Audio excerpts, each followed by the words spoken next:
अस्सलाम वालेकुम स्टूडेंट्स, कैसे हैं आप लोग। हमने एटॉमिक स्ट्रक्चर जो चैप्टर नंबर 2 है वो रदरफोर्ड यानी डिस्कवरी ऑफ न्यूक्लियस तक कर लिया था। नेक्स्ट हमारे पास टॉपिक बोहर्स एटॉमिक मॉडल। पहले हमने रदरफोर्ड का एटॉमिक मॉडल बेटा पढ़ा, उसमें बहुत ज़्यादा डिफेक्ट्स थे, जिसमें ये था कि न्यूक्लियस के अराउंड इलेक्ट्रॉन्स मौजूद होते हैं, लेकिन कैसे मौजूद होते हैं, कैसे वो मूव करते हैं, ये कोई तरतीब नहीं थी, और अगर कॉन्सेप्ट दिया भी था वो गलत साबित हो गया था। इसके बाद बेटा जो बोहर्स एटॉमिक मॉडल है ये बहुत इंपॉर्टेंट है, short question, MCQs, long question के पॉइंट ऑफ व्यू से, और ये इस चैप्टर का सबसे मशहूर टॉपिक है। बोहर्स एटॉमिक मॉडल की बात करें तो बेटा ये 1913 के अंदर एक साइंटिस्ट था नेम्ड नील बोहर। नील बोहर एक साइंटिस्ट था जिसने ये एटॉमिक मॉडल बेटा पेश किया था, और इसने सबसे इंपॉर्टेंट जो चीज थी वो ये थी कि रदरफोर्ड ने उस वक्त जो क्लासिकल थ्योरी थी उसको अपने बेस बनाया था, इसलिए कुछ ड्रॉबैक्स, कुछ डिफेक्ट्स ज्यादा ही आ गए थे उसके मॉडल के अंदर, तो वो मकबूलियत नहीं मिली थी इस मॉडल को। लेकिन जो बोहर है इसने अपनी बुनियाद बनाया था बेटा एक साइंटिस्ट ने थ्योरी दी थी जिसका नाम है क्वांटम थ्योरी, और ये जिस शख्स ने ये थ्योरी दी थी वो बेटा नाम था उसका मैक्स प्लैंक। मैक्स प्लैंक ने ये क्वांटम थ्योरी उस वक्त पेश की थी, और क्वांटम थ्योरी को इसने अपनी बेस बनाया था। ये बेटा इंट्रोडक्शन के अंदर दोनों चीजें आ जाएंगी, और 1913 ये सारा कुछ आपने इंट्रोडक्शन के अंदर एक्सप्लेन कर देना। उसके बाद हम पढ़ते हैं बेटा इंट्रोडक्शन के बाद एक्सप्लेनेशन। एक्सप्लेनेशन में सबसे पहला पॉइंट जो है वो ऑर्बिट का। सबसे पहले बेटा नील बोहर ने आकर ऑर्बिट के कॉन्सेप्ट को एक्सप्लेन किया था। उसने कहा था जो इलेक्ट्रॉन्स मौजूद होते हैं अराउंड द न्यूक्लियस वो ऐसे नहीं कि घूमते रहते हैं, वो प्रॉपर एक ट्रैक के अंदर मौजूद होते हैं, प्रॉपर एक पाथ के अंदर मौजूद होते हैं, और उस पाथ को बोलते हैं ऑर्बिट। और इसकी डेफिनेशन भी की हुई है कि a circular path around the nucleus in which electrons revolve is called orbit. ये वाली डेफिनेशन बुक में लिखी हुई है, याद भी करनी है। उसके बाद ऑर्बिट का कॉन्सेप्ट एक्सप्लेन किया कि ऑर्बिट एक न्यूक्लियस के अराउंड मौजूद होते हैं। ये चीजें मैं बेटा एक्सप्लेन कर देता हूं। आपको पता है सबसे पहले न्यूक्लियस, न्यूक्लियस के बाद ये ऑर्बिट बढ़ते जाते हैं, इंक्रीज होते जाते हैं। सबसे पहला ऑर्बिट उसका नाम है बेटा के शेल। इस ऑर्बिट को ना शेल भी बोलते हैं, ऑर्बिट को शेल भी बोला जाता है। सबसे पहला K shell, L shell, M shell और एन शेल। उसके बाद के में 2 इलेक्ट्रॉन मौजूद होते हैं बेटा, एल में 8, एम में 18 और एन में 36। उसके बाद बेटा ये जो एन है ये ऑर्बिट का नंबर है, orbit number. n is equal to 1 for first orbit, n is equal to 2 second orbit, n is equal to 3 third, n is equal to 4 fourth orbit। ये ऑर्बिट नंबर n से हम represent करते हैं। और इसके अलावा यहां पर बेटा एक लाइन लिखी हुई है कि जब भी एक electron near to the nucleus होगा, नियरेस्ट कह लें, नियरेस्ट टू द न्यूक्लियस, उसको बेटा ग्राउंड स्टेट बोलते हैं, उसको ग्राउंड स्टेट बोलते हैं। न्यूक्लियस क्योंकि बेटा इसमें पॉजिटिव चार्ज यानी प्रोटॉन्स मौजूद होते हैं, इसकी अपनी ग्रेविटी भी है, एक न्यूक्लियर पुल है, इसका न्यूक्लियर स्ट्रेंथ है। ये न्यूक्लियर स्ट्रेंथ के साथ इलेक्ट्रॉन्स को अपनी तरफ खींचता भी है। और इस तरह अगर एक electron nearest to the nucleus, nearest to the first orbit के अंदर, के शेल के अंदर जो इलेक्ट्रॉन मौजूद होते हैं उनको हम कहते हैं कि ये ग्राउंड स्टेट में मौजूद है, या नियर टू द न्यूक्लियस जो होते हैं वो ग्राउंड स्टेट में होते हैं। अच्छा, ये पॉइंट बेटा अब इस ऑर्बिट में एक्सप्लेन करते हैं बेटा कॉन्सेप्ट ऑफ फिक्स्ड एनर्जी। ये क्या है, इस चीज पे बेटा पूरा पैराग्राफ लिखा हुआ है। जो सेकंड पैराग्राफ है आपका वो फिक्स्ड एनर्जी के बारे में, उसकी हेडिंग भी आप दे सकते हैं कॉन्सेप्ट ऑफ फिक्स्ड एनर्जी। और पहले पैराग्राफ में इंट्रोडक्शन के बाद आप डेफिनेशन ऑफ ऑर्बिट से स्टार्ट कर सकते हैं, और इसको कॉन्सेप्ट ऑफ ऑर्बिट का भी नाम दे सकते हैं। जी नेक्स्ट आते हैं concept of fixed energy. Fixed energy में ये बात करता है कि हर एक ऑर्बिट की फिक्स्ड एनर्जी होगी। फिक्स एनर्जी क्यों होगी, इसका मतलब क्या है? इसका मतलब बेटा ये है कि हर ऑर्बिट में मौजूद जो इलेक्ट्रॉन्स होंगे जैसे कि K में 2 है, L में 8 है, M जो हर एक ऑर्बिट में नंबर ऑफ इलेक्ट्रॉन मौजूद हैं, हर एक इलेक्ट्रॉन की एनर्जी सेम होगी जो कि एक ऑर्बिट में मौजूद है। हर एक की फिक्स एनर्जी होगी, फिक्स एनर्जी होगी, फिक्स बेटा एंगुलर मोमेंटम होगा। यहां मैं एक्सप्लेन कर दूं, एक तो बात फिक्स एनर्जी की है, दूसरा फिक्स्ड एंगुलर मोमेंटम की भी है। Fixed angular momentum, angular momentum बेटा जब चीज सर्कुलर पाथ में मूव करती है उसको एंगुलर मोमेंटम, अगर लीनियर पाथ में मूव करती है तो उसको लीनियर मोमेंटम। अब ये फिक्स एंगुलर मोमेंटम, इसके लिए एक फॉर्मूला भी बोहर ने दिया था, mvr is equal to nh over 2 pi. यहां पर चीजें क्या एक्सप्लेन हो रही है, ये बेटा बुक में फॉर्मूला या ये बात नहीं लिखी हुई है, आपका जो पुराना सिलेबस था उसमें लिखा हुआ था। mvr is equal to nh over 2 pi, ये फॉर्मूला किसका, एंगुलर मोमेंटम का। हर एक इलेक्ट्रॉन का fix angular momentum, fix energy होगी। जैसे जैसे हम मूव करते जाएंगे बाहर की तरफ, यानी ये पहला शेल, दूसरा शेल, तीसरा, चौथा, जैसे जैसे बाहर की तरफ मूव करते जाएंगे एनर्जी बेटा डिक्रीज होती जाएगी।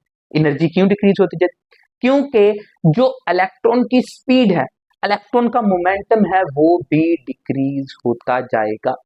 इमेजिन करें ये एक न्यूक्लियस है, न्यूक्लियस के अराउंड इलेक्ट्रॉन घूम रहा है, अगर बिल्कुल नियरेस्ट टू द न्यूक्लियस है तो वो ज्यादा जल्दी से घूमेगा, उसको कम टाइम चाहिए होगा अपना चक्कर पूरा करने के लिए। अगर दूर चला जाएगा तो उसको ज्यादा टाइम चाहिएगा, स्पीड कम हो जाएगी, और दूर चला जाएगा उसको और ज्यादा स्पीड कम हो जाएगी, उसकी एनर्जी कम हो जाएगी, क्योंकि डिस्टेंस उसका बढ़ गया है फ्रॉम दी न्यूक्लियस। इसलिए एनर्जी जो होती है वो बेटा डिक्रीज करती जाती है जैसे जैसे नंबर ऑफ ऑर्बिट इंक्रीज करता जाता है। इसके अलावा सबसे ज्यादा जो एनर्जी होगी वो पहले ऑर्बिट की होगी, और पहले ऑर्बिट में मौजूद इलेक्ट्रॉन की एनर्जी होती है -13.3 इलेक्ट्रॉन वोल्ट। पहले ऑर्बिट की -13.3 इलेक्ट्रॉन वोल्ट बेटा एक एनर्जी का यूनिट।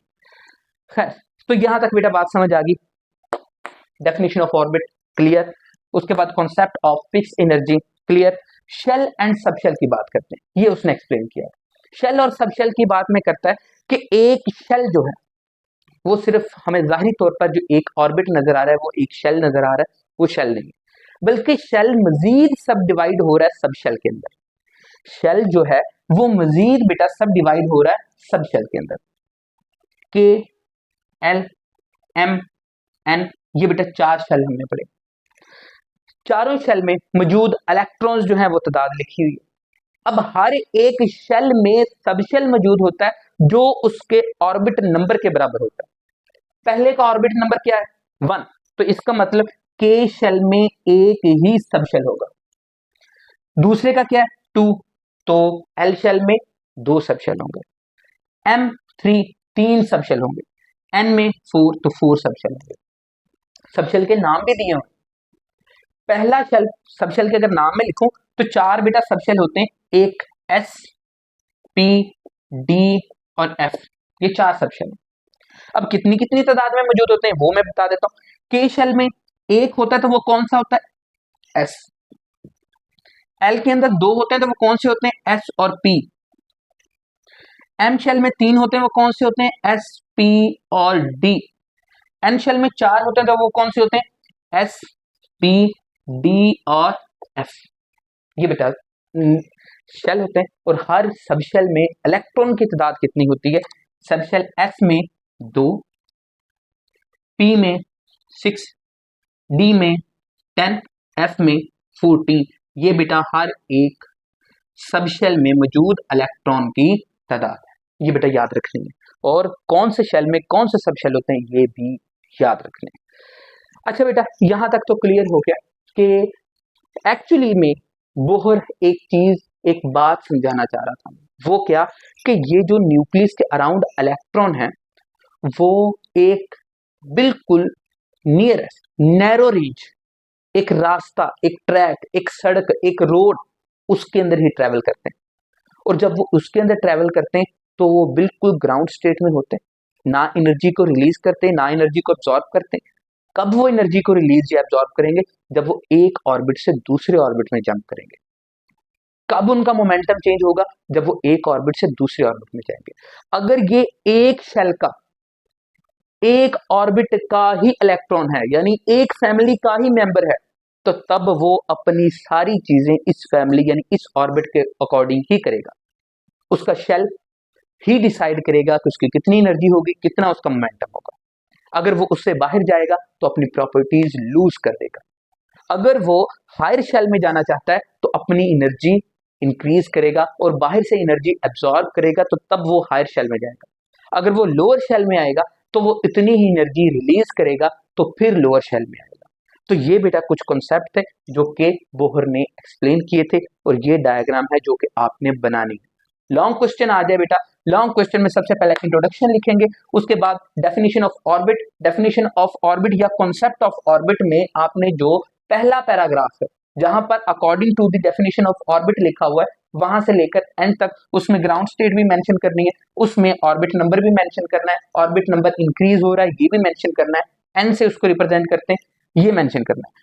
उसके बाद concept of fix energy, fix energy को बेटा एक्सप्लेन करना है, ज्यादा सारा ये पूरा पैराग्राफ लिखा हुआ है जिसमें आप फिक्स एनर्जी एक्सप्लेन करेंगे कि पहले अगर near to the nucleus electron होगा तो उसकी एनर्जी बहुत ज्यादा होगी और वो ज्यादा जल्दी से मूव करेगा, और जैसे जैसे मूव करते जाएंगे उस तरह एनर्जी उसकी कम होती जाएगी। और हर एक शेल को बेटा एनर्जी लेवल्स भी बोलते हैं, इनको ना एनर्जी लेवल्स भी बोलते हैं, एनर्जी लेवल्स। उसके बाद बेटा जो हेडिंग देनी है वो शेल एंड सबशेल, जो उससे नेक्स्ट पैराग्राफ है उसकी हेडिंग आप दे सकते हैं। कॉन्सेप्ट ऑफ सबशेल लिख लें या शेल एंड सबशेल लिख लें, ये भी आप हेडिंग दे सकते हैं, और उसमें ये चीजें एक्सप्लेन करनी है कि सबशेल किस तरह और शेल किस तरह।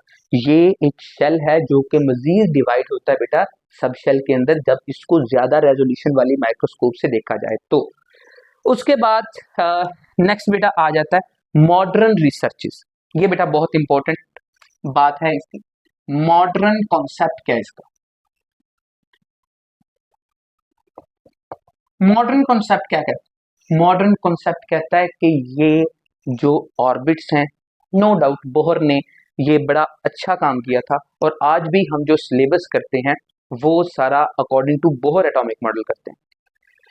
इसके बावजूद जो मॉडर्न रिसर्चेस कहती हैं, मॉडर्न कॉन्सेप्ट कहती हैं, वो कहते हैं कि न्यूक्लियस के गिर्द ऑर्बिट्स या ट्रैक्स नहीं होते। इलेक्ट्रॉन्स एक डेंस फॉर्म के अंदर इलेक्ट्रॉनिक क्लाउड की फॉर्म में मौजूद होते हैं। यानी अगर ये न्यूक्लियस है तो न्यूक्लियस के अराउंड, क्योंकि नियर टू द न्यूक्लियस उसकी ग्रेविटी, उसका न्यूक्लियर पुल ज्यादा होगा तो ज्यादा इलेक्ट्रॉन मौजूद होंगे, और जैसे जैसे दूर जाते जाएंगे तो कम इलेक्ट्रॉन्स होंगे।